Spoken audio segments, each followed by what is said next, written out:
Frontier Station Epsilon 7 existed in the kind of space that made poets wax philosophical and made engineers check their calculations nervously.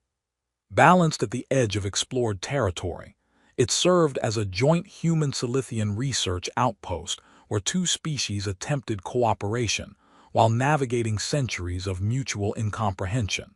The station rotated slowly, generating artificial gravity through physics that worked reliably but never felt entirely natural. Commander Darius Cole had been stationed here for 8 months, serving as liaison officer between human and Silithian personnel. It was the kind of posting that looked impressive on paper and involved more diplomatic tedium than actual excitement.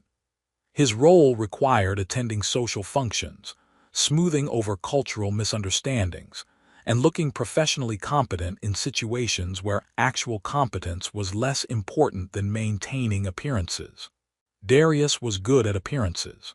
He'd been told since the academy that he had the kind of face that photographed well, classically handsome by human standards, with the kind of symmetrical features and easy confidence that made recruitment materials look aspirational. He'd learned to use it strategically because charm opened doors that rank alone couldn't. It was a tool like any other, and he wielded it without apology. The Unity Festival was scheduled for tomorrow, a quarterly event where both species attempted cultural exchange through elaborate ceremonies that were equal parts diplomatic necessity and social experiment. Tonight was the pre-festival reception, mandatory attendance for all officers above a certain rank. Darius wore his dress uniform, which had been tailored specifically to look good rather than comfortable, and prepared for several hours of polite conversation about topics he didn't particularly care about. The reception hall was impressive in that aggressively neutral way common to diplomatic spaces, designed to offend neither species, which meant it probably disappointed both equally. Humans clustered in groups near the refreshment stations. Silithians gathered in different configurations, their silver eyes catching the overhead lighting in ways that made them look otherworldly despite their generally humanoid appearance. Darius was navigating toward the least tedious conversation cluster when he noticed her. A Silithian woman stood alone at the edge of the gathering, isolated despite being surrounded by people. She was tall even for her species, and carried herself with military bearing that suggested training or discipline or both. But what made her stand out, what made everyone actively avoid her, were the scars. 3 deep marks ran from her left temple across her cheek to her jaw, deliberately parallel, clearly not accidental injuries. In Silithian culture, scars like that meant something. Darius had sat through enough cultural briefings to know they indicated either catastrophic dishonor or responsibility for failure, so profound, it required permanent marking. The exact meanings were complex and varied by clan, but the social implications were universal. Scarred individuals were to be avoided, their presence acknowledged minimally if at all. She stood with rigid composure, silver eyes fixed on some distant point, as if she'd trained herself not to see the active rejection happening around her. Silithians didn't look at her directly. Humans seemed uncomfortable, uncertain whether acknowledging her was culturally appropriate or diplomatically problematic.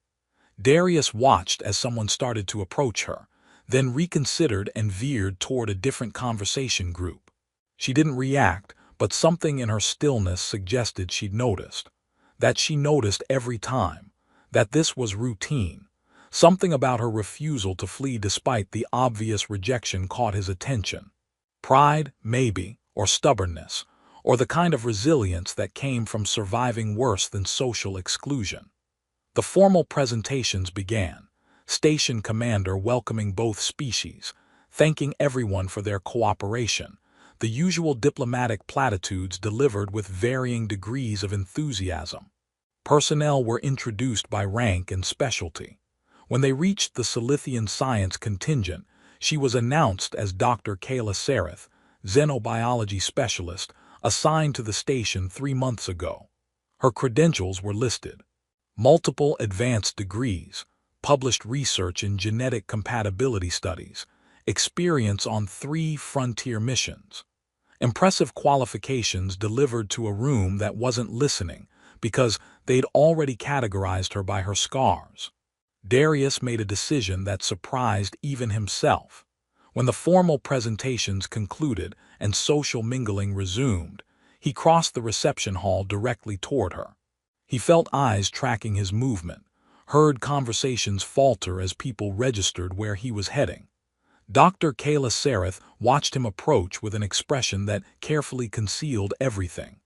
Up close, the scars were even more deliberate, precise cuts healed into permanent marks, clearly applied with ceremonial significance rather than received in combat. "Doctor Sareth," Darius said, extending his hand in human greeting while performing the Silithian gesture of respectful acknowledgement with his free hand. "Commander Darius Cole, Liaison Officer. I read your paper on cross-species genetic adaptation last month. The methodology was innovative." She stared at him for approximately 3 seconds, processing his approach with visible confusion. Then she accepted his handshake with careful formality. Her hand was calloused, her grip firm. "Commander Cole," she said. Her voice was lower than he expected, controlled and precise. "I appreciate your interest in my research, though I should warn you that public association with me will reflect poorly on your reputation. My scars mark me as someone to avoid." "So I've been told," Darius said, "but I'm more interested in your research than your scars. Your work on genetic markers for emergency medical treatment could revolutionize field medicine. That seems more relevant than cultural marks I don't personally recognize." Something flickered in her silver eyes, surprise, maybe, or the kind of wariness that came from expecting mockery. "You don't understand our customs. These marks indicate profound dishonor. Choosing to associate with me suggests either ignorance or deliberate defiance." "Probably both," Darius admitted. "I'm ignorant about many Silithian traditions and generally defiant when people tell me who I should avoid based on appearances. If you'd prefer I leave you alone, I will. But if you're willing to discuss xenobiology over terrible reception refreshments, I'm genuinely interested." Kayla studied him for a long moment, searching for ulterior motives or hidden mockery. Finding neither, or at least not finding enough to reject him, she gestured toward a quieter corner of the reception hall. "The refreshments are uniformly terrible," she said, "but the conversation might be tolerable." They spent the next hour discussing her research, mapping genetic compatibility between species, identifying patterns that allowed cross-species medical treatment, work that could save lives in joint operations where human and Silithian personnel served together.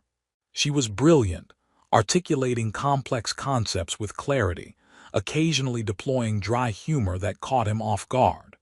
"So you're essentially creating a medical Rosetta Stone," Darius said, accepting a drink that tasted like someone's vague memory of fruit. "That's reductive but essentially accurate, though Rosetta Stones are historical artifacts while I'm trying to create something functional." She paused. "Most people don't ask about my research. They see the scars and make assumptions." "Most people are boring. I prefer interesting conversations to comfortable assumptions." Around them the reception continued. People were still watching, still whispering. But Kayla's posture had relaxed slightly, her carefully maintained isolation breached by someone who apparently didn't understand or didn't care about the social rules requiring her rejection. "I should warn you again," she said quietly. "This," she gestured between them, "will be interpreted negatively by my people. They'll see it as either pity or mockery. Either way, it reflects poorly on both of us." "What if it's neither pity nor mockery?" Darius asked. "What if it's just interest in spending time with someone who's actually interesting?" Kayla looked at him with those luminous silver eyes, and for the first time that evening, something in her expression softened. "Then you're either remarkably naive or remarkably brave. I haven't determined which." "Probably both. I contain multitudes." He set down his terrible drink. The observation deck has better views and fewer people. If you're interested in continuing this conversation without an audience, I'd enjoy hearing more about your genetic mapping methodology." She hesitated. He could see her calculating risks, weighing the political cost of accepting against the rarity of genuine interest in her work. Finally, she nodded. "All right, Commander Cole, let's see if you're genuinely interested or just performatively charitable." "I promise to be boringly genuine. Charity has better optics." They left the reception together, and Darius felt the weight of dozens of stares following their departure. He ignored them with the same practiced ease he'd cultivated for ignoring tedious regulations and unhelpful advice. The observation deck was nearly empty, transparent panels showing the star field rotating past as the station maintained its slow spin. They sat at a small table overlooking the void, and Kayla explained the intricacies of her research while Darius asked questions that proved he'd actually read her work. It was possibly the most intellectually engaging conversation he'd had in months. When they finally returned to their respective quarters, his in the human officer section, hers in the Silithian research wing, Darius realized he just made his station posting significantly more complicated. He was looking forward to it. The next morning arrived with a message from Captain Reeves requesting Darius's presence at his earliest convenience, which in military speak meant immediately. Darius reported to the captain's office, where Reeves looked like he'd had insufficient coffee and excess frustration. "Commander Cole," Reeves said without preamble, "you spent yesterday evening publicly associating with Dr. Kayla Sareth.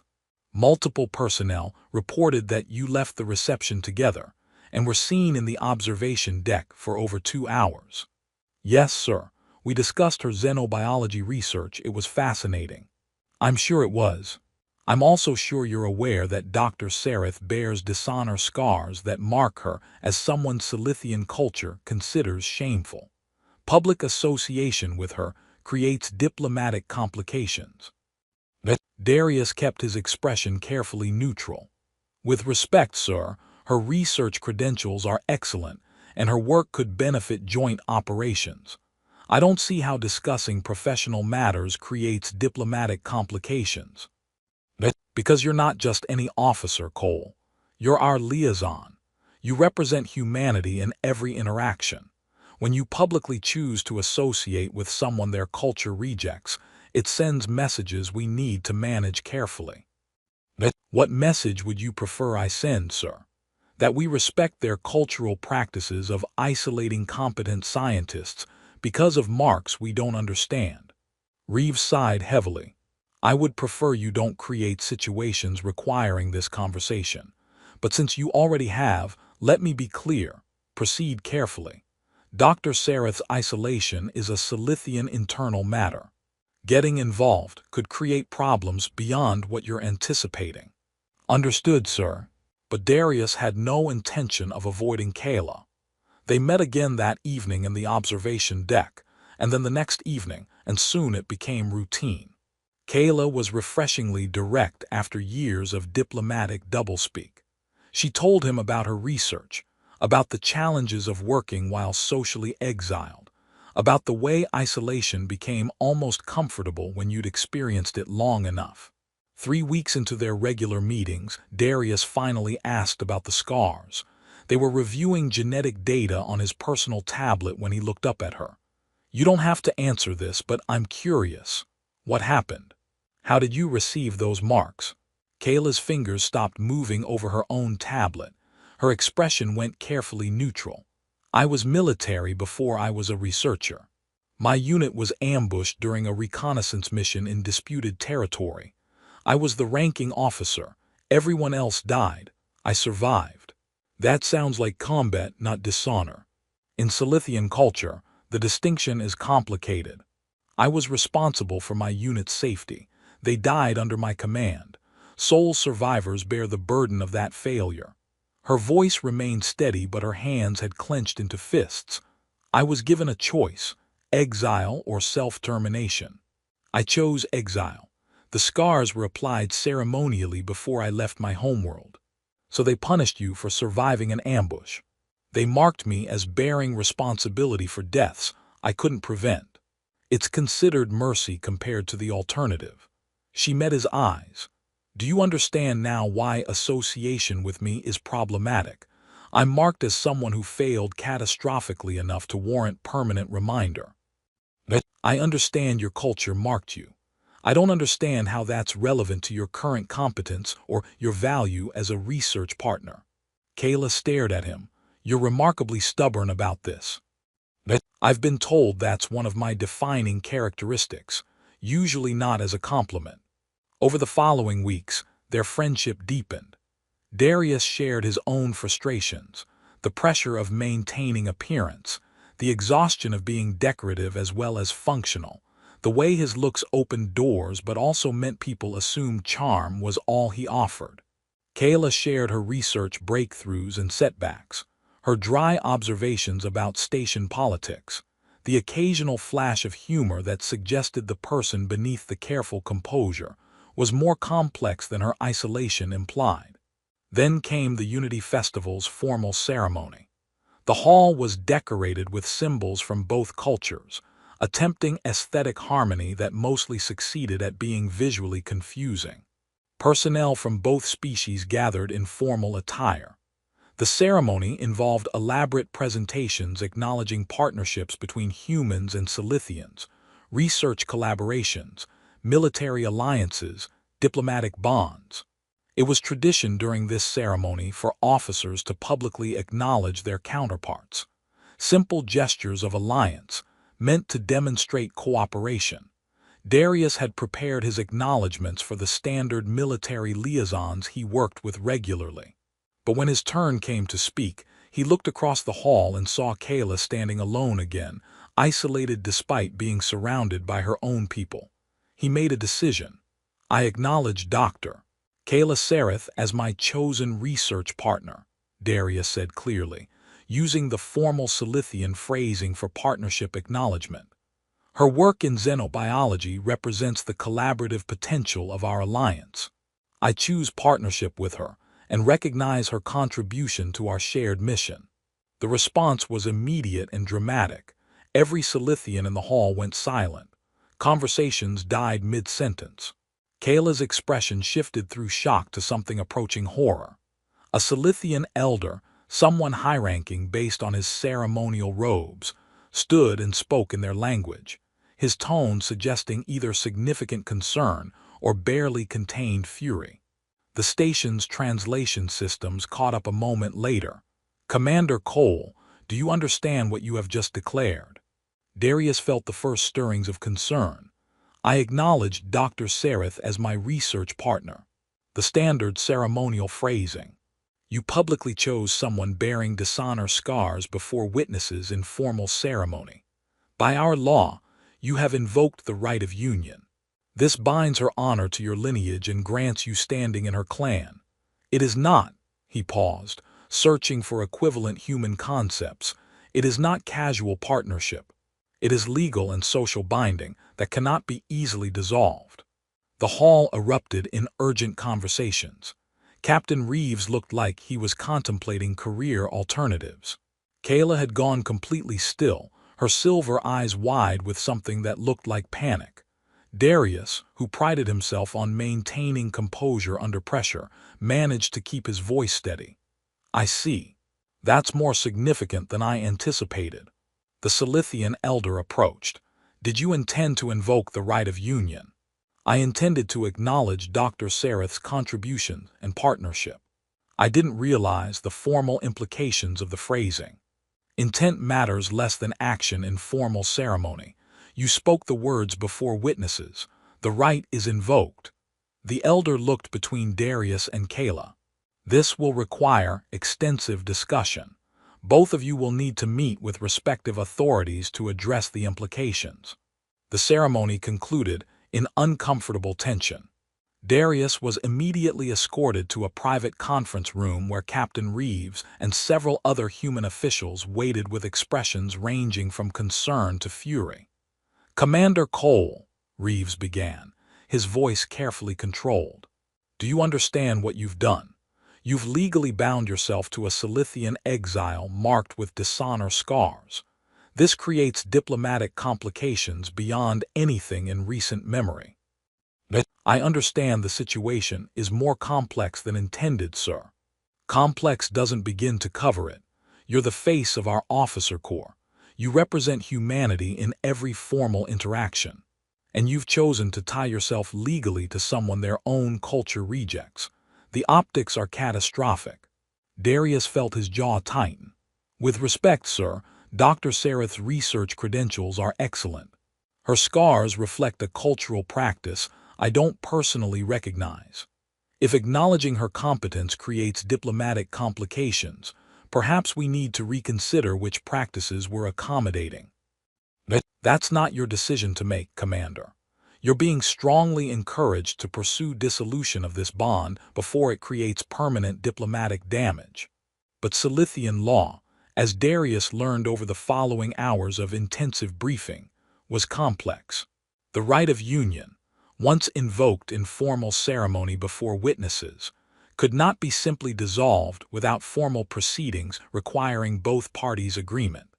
If either refused dissolution, the bond stood under their legal system.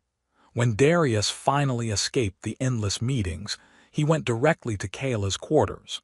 She opened the door looking exhausted and rattled, her usual composure visibly strained. "Commander Cole," she said quietly, "I assume you've been informed of the situation." "I've been extensively informed. Can I come in? This seems like a conversation better held without hallway witnesses." She stepped aside, and Darius entered quarters that were sparse and functional, a scientist's workspace with minimal personal touches. Kayla gestured toward seating but remained standing herself. "You didn't know what you were doing," she said. "It wasn't a question. The formal phrasing for partnership has different implications in ceremonial context. You invoked the right of union without understanding it." "That seems to be the consensus," Darius agreed. "I've been strongly encouraged to pursue dissolution proceedings." "You should. This ties you to someone marked with dishonor. It damages your reputation, complicates your career, and creates diplomatic friction between our species." Her voice was steady, but her hands were clenched. "I'll agree to dissolution. It's the logical choice." Darius had spent the last several hours reviewing everything he could access about the right of union and Silithian honor culture. "What if I don't want dissolution?" Kayla stared at him. "Why wouldn't you? Every rational consideration suggests ending this bond." "Because the bond gives you legal standing you didn't have before. As someone tied to my lineage under your law, you gain protections under both our legal systems. The dishonor scars still mark you, but the bond means they can't further exile or restrict you without going through me first." He paused. "Also, I genuinely enjoy your company and your work. I'm not interested in dissolving a partnership just because it's politically inconvenient." "You're either remarkably stupid or remarkably kind," Kayla said. Her composure was cracking. "I can't determine which." "Definitely both. But I'm also stubborn, and I don't appreciate being told who I can or cannot choose as a partner based on cultural marks I don't recognize." He met her silver eyes. "The question isn't whether I want to dissolve the bond. The question is whether you do. If you want out, I'll cooperate with proceedings. But if you're willing to maintain it, I'm committed." Kayla was silent for a long moment. When she finally spoke, her voice was rough. "No one has chosen me for anything since I received these marks. Everyone has either pitied me or rejected me. You're the first person in 3 years who's treated me as something other than my scars. Then let's maintain the bond and deal with the political fallout together. I'm told I'm decorative enough that they probably won't discharge me, and you're competent enough that they need your research. We'll survive this." She almost smiled. "That's possibly the least romantic acceptance of a lifelong bond I've ever heard." "I'm nothing if not pragmatically unromantic." Darius stood. "Get some rest. Tomorrow we'll need to face whatever bureaucratic nightmare this has created." As he left her quarters, Darius realized his carefully maintained career trajectory had just taken a sharp turn toward complicated. He was oddly okay with that. The political fallout began immediately and escalated quickly. Darius received anonymous messages warning that choosing the Scarred brought dishonor to humanity. His personal files were accessed without authorization. Someone spread rumors through. Kayla faced worse. Her research access was mysteriously restricted. Security protocols that hadn't existed before suddenly prevented her from accessing her own data. Her lab was vandalized, equipment damaged in ways that suggested intimate knowledge of xenobiology research. And she received explicit threats in Silithian, messages promising violence for daring to accept a bond she didn't deserve. They reported everything to station security, which launched investigations that moved slowly and produced minimal results. Whoever was targeting them had access and knowledge that suggested inside involvement. "They want us to break," Kayla said during one of their evening meetings. They'd taken to working together openly now. If the bond was public knowledge, there was no point maintaining separation. If we dissolve the bond under pressure, it reinforces that scarred individuals should remain isolated. "Then we don't break," Darius said simply. "We're both stubborn enough to outlast anonymous threats." They established new routines.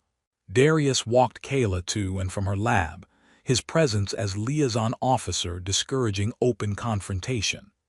Kayla backed up all her research data to secure external servers, protecting months of work from further sabotage.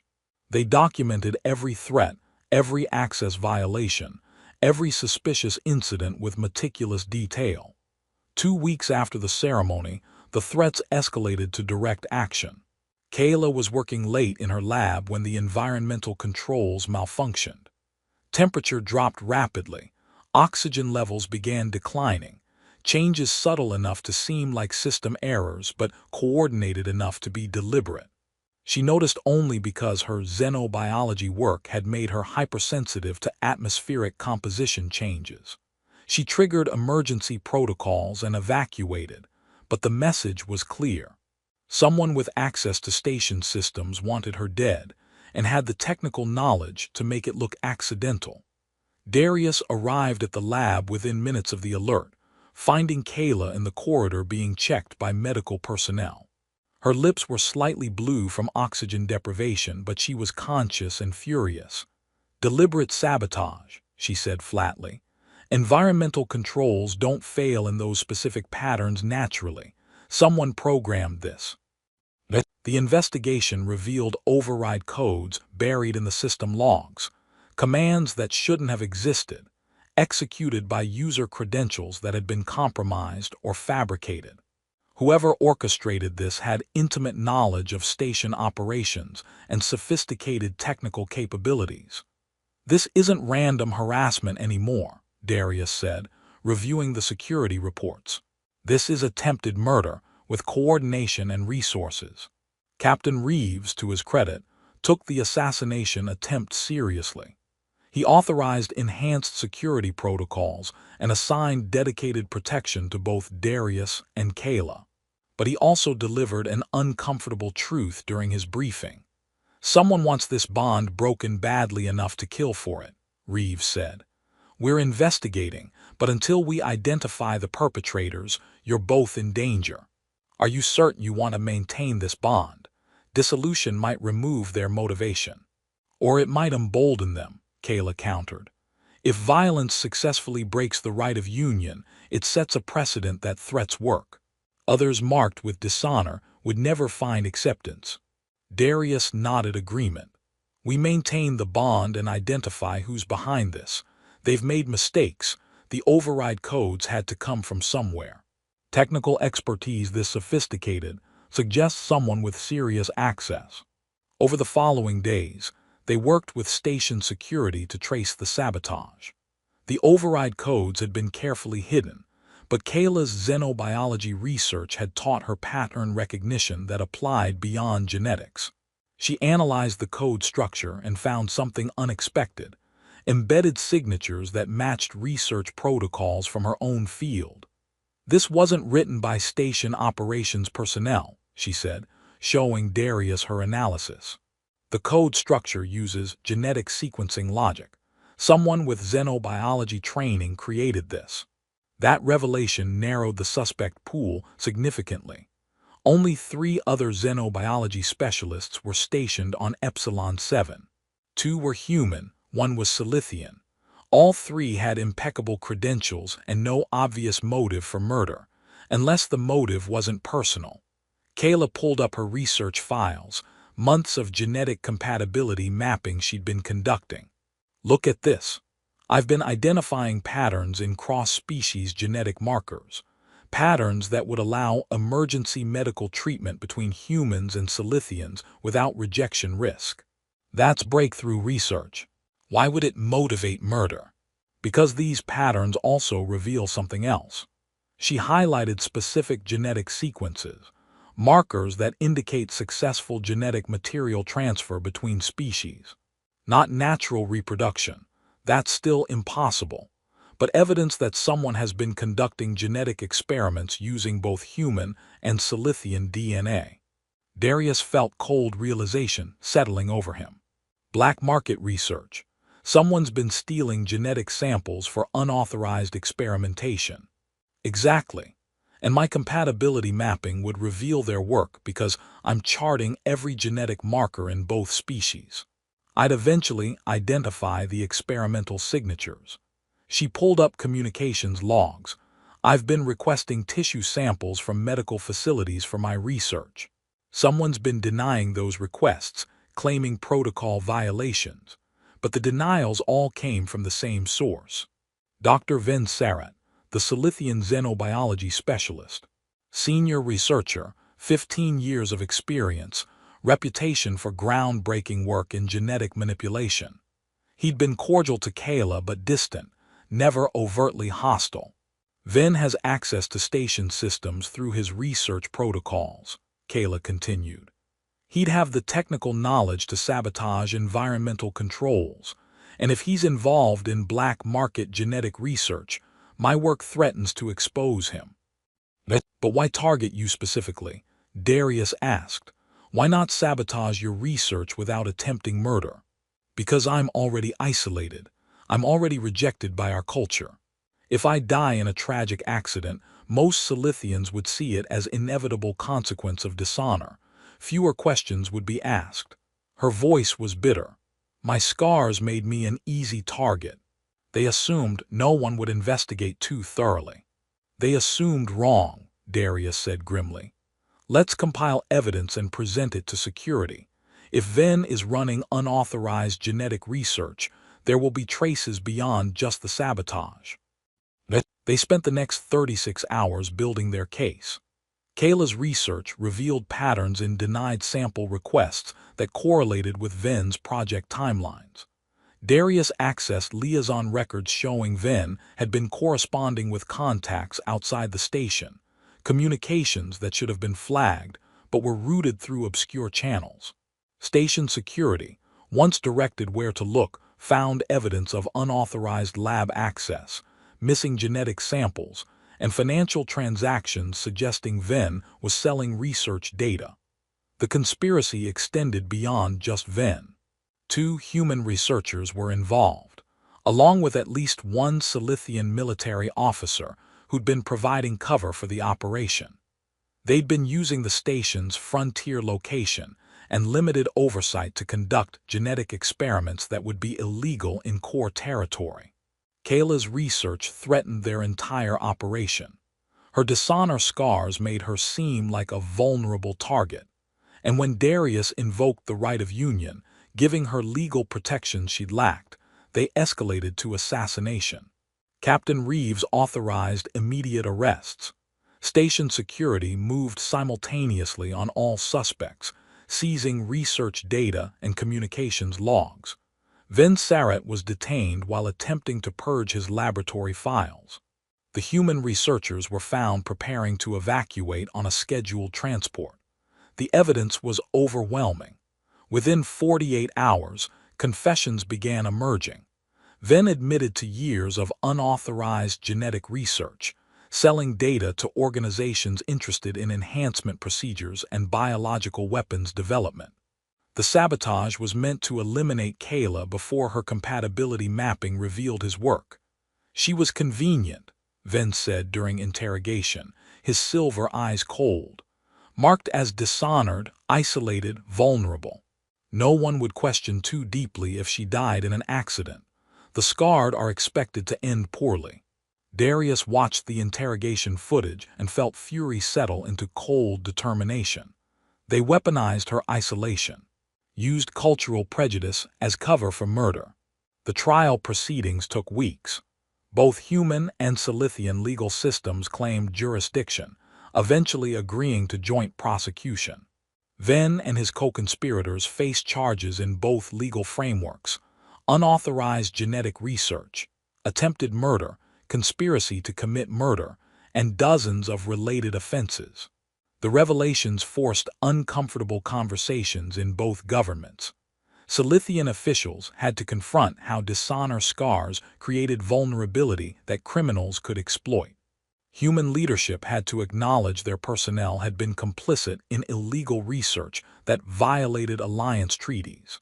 And in the middle of the scandal, Darius and Kayla's right of union suddenly looked less like diplomatic complication and more like the catalyst that exposed systemic problems both species needed to address. The formal ratification ceremony was scheduled 6 weeks after Venn's arrest. By then, the political narrative had shifted. They weren't the problematic bond anymore. They were the partnership that revealed corruption both governments wanted to ignore. The ceremony was smaller than the Unity Festival, more intimate. Both species sent representatives, but the focus was different. This wasn't elaborate pageantry. It was legal recognition that the right of union stood and would be honored. Darius wore formal dress uniform, properly tailored this time. Kayla wore traditional Silithian ceremonial robes, her scars visible and unmarked by any attempt to hide them. When asked to speak about why he'd chosen Kayla, Darius had prepared formal remarks about honor and partnership. He discarded them and spoke honestly instead. "I chose Dr. Sarith because she's brilliant, dedicated, and resilient. Because when I look at her scars, I don't see dishonor. I see someone who survived something catastrophic and chose to keep contributing rather than give up. If that's what your culture defines as shame, then maybe it's time to reconsider what honor actually means." The statement didn't revolutionize Silithian culture, but it opened conversations that hadn't happened before. Some traditionalists remained uncomfortable, but others began questioning whether permanent marking of survivors actually served their society's interests. Kayla spoke as well, her voice steady and clear. "Commander Cole saw past marks that defined me in ways I couldn't escape. He chose partnership over politics and substance over appearance. The right of union binds our honor together. I accept that bond and everything it represents." The ceremony concluded with formal recognition from both governments. Not everyone was comfortable with it. Some Silithians still considered Kayla's scarred status problematic. Some humans thought Darius had damaged his career for questionable reasons. But enough people on both sides recognized that sometimes the right choice challenged assumptions rather than confirming them. 6 months after the ratification ceremony, Frontier Station Epsilon 7 had evolved in subtle but significant ways. Joint research initiatives were expanding. Cultural exchange programs included discussions about honor, shame, and how different species defined both. Security protocols were reformed to prevent the kind of exploitation that had made Kayla vulnerable. Darius and Kayla led a joint xenobiology research team, their work producing breakthrough treatments for cross-species medical emergencies. Her compatibility mapping was complete, revolutionizing field medicine for joint operations. His liaison experience helped translate technical research into practical implementation.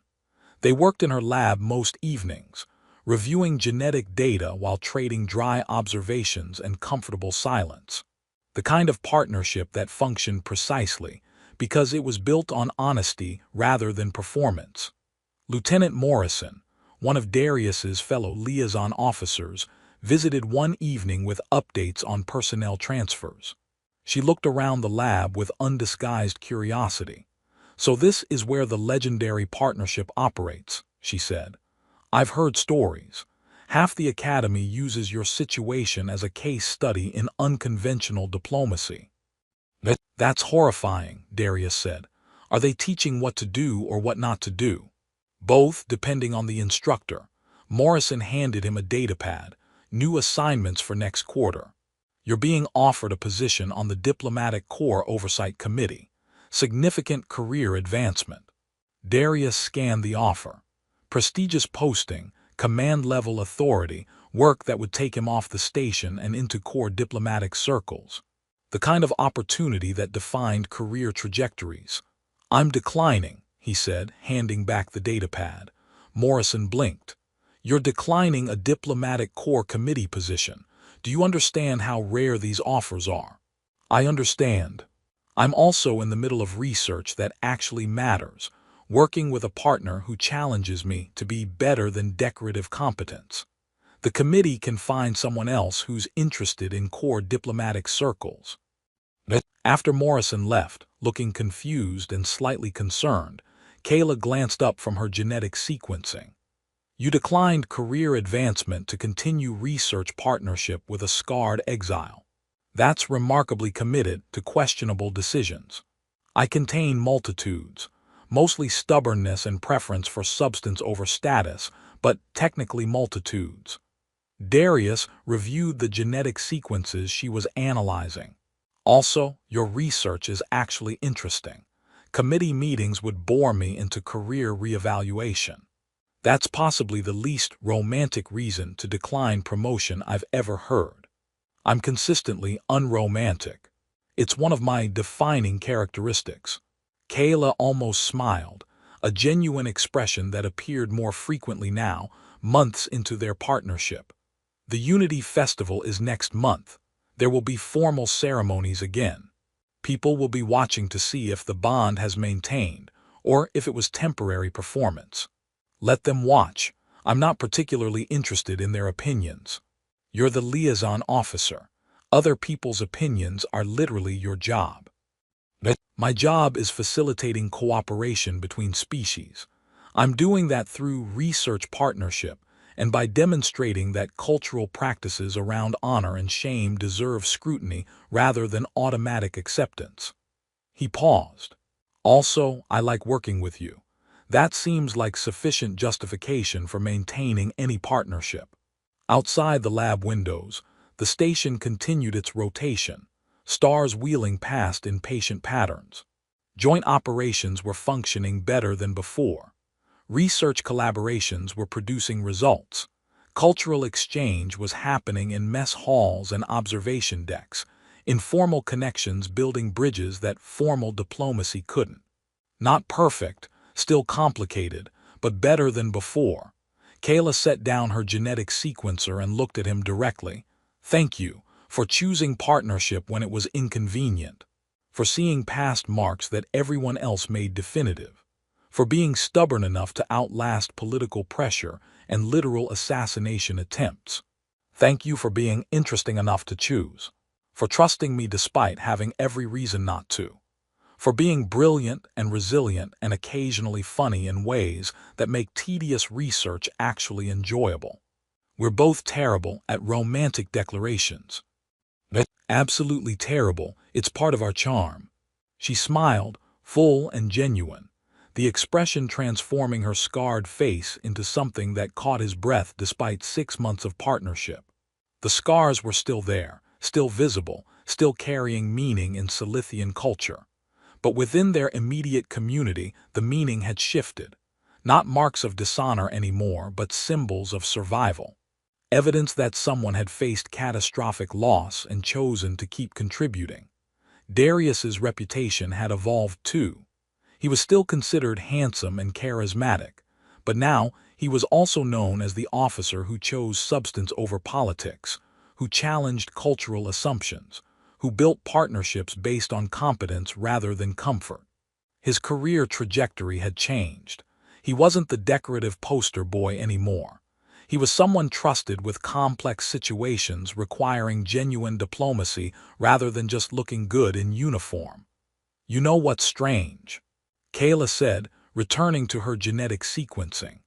6 months ago, I was isolated, vulnerable, marked as someone to avoid.